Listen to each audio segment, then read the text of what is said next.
একদিন একটি ছোট্ট বানর আনন্দে লাফাতে লাফাতে একটা বড় আইসক্রিম খেতে শুরু করল। সে এত খুশি যে হাসতে হাসতে পুরো আইসক্রিমটা চাটে চাটে খাচ্ছিল, কিন্তু সে জানত না যে সেই আইসক্রিমের মধ্যে অনেকগুলো পিঁপড়া লুকিয়ে আছে।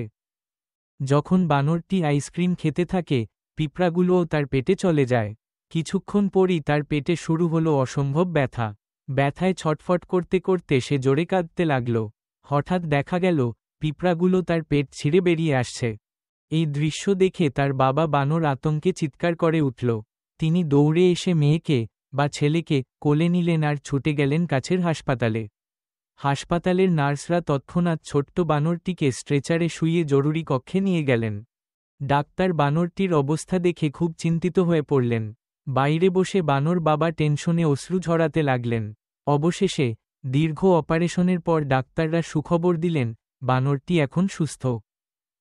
বানর বাবা তখন আনন্দে চোখ মুছলেন এবং ছোট্ট বানরটিকে ভালোবেসে জড়িয়ে ধরলেন।